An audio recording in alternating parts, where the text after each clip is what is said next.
The most expensive thing I ever bought was something I never used. Excuse me, an RV. I didn't actually buy it. My friend Eddie Calabrese did, and I was there that day. I'm Leonard Russo, 94 years old, and I practiced dentistry for 52 years. Now I'm going to tell you about the 5 big expenses retirees make and later regret. Maybe you won't make these mistakes. Something strange happens when people retire. They suddenly decide to buy everything they've postponed for 40 years, as if the retirement check is like a magic wand, but it's not.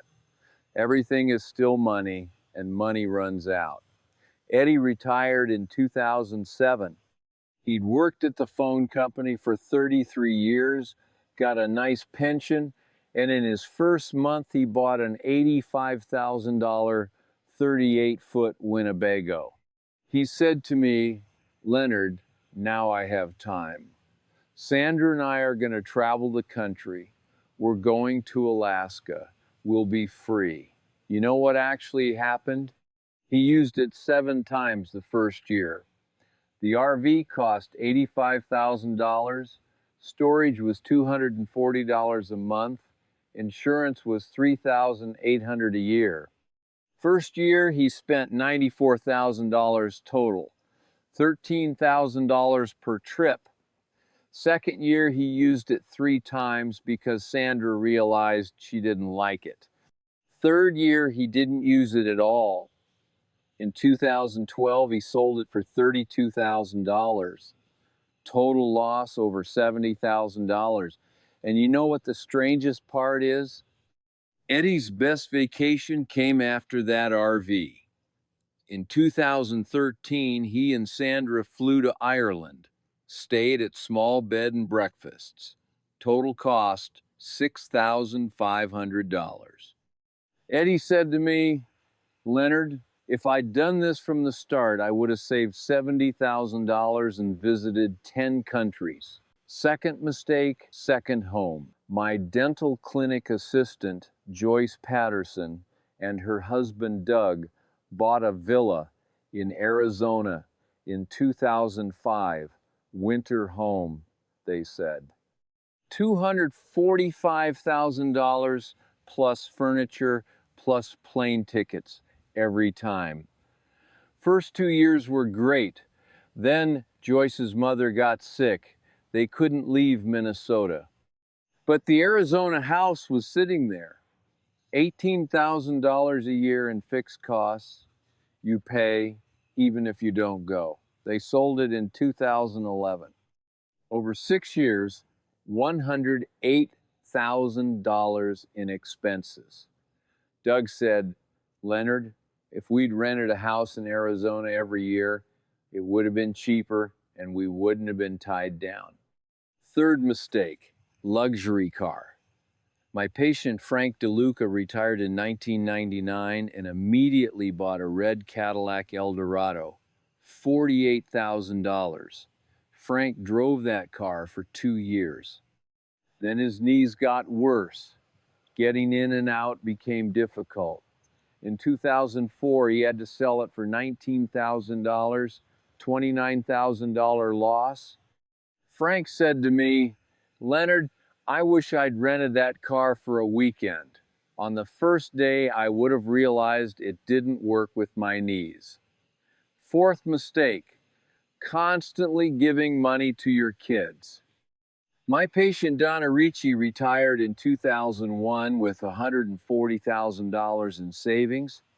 Her son Marco was 45 and couldn't hold a job.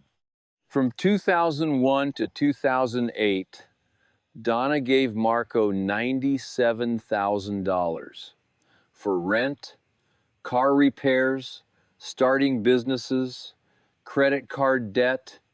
By 2008, Donna's money was gone and Marco was still a man who didn't work. Marco didn't change because he didn't have to. His mother was always there. Donna started working as a part-time cashier at 74 years old. Marco is now 58 and still asks his mother for money. Fifth mistake, 1,000 small mistakes. I call this the stuff syndrome. After my wife Sandra died in 2020, my daughter Maria came to clean the house.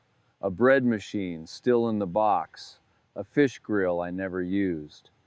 3 jackets I didn't wear, camping gear, a mountain bike, a camera. Maria counted, $8,000 worth.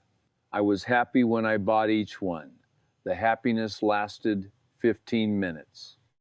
Then it went into the closet and was forgotten. Now, the most important thing. The things that made me happiest required almost no money. Breakfast with Sandra on Saturday mornings, going to the park with my daughter, playing poker with Eddie and Frank on Friday nights. A professor from Harvard said money brings happiness, but only in 3 ways. First, buy time. Hire someone to do what you hate, use that time for what you love. Second, buy experiences, not stuff. Sandra and I went to Italy in 2004. 20 years later, I still remember those days. Who remembers Eddie's RV? Third, spend on others. Give your grandchild a trip. Treat your friend to a meal. Money goes out, happiness comes back. Before buying something big, ask yourself, will this feel like a gift 2 years from now or like a burden? If you're honest, you know the answer.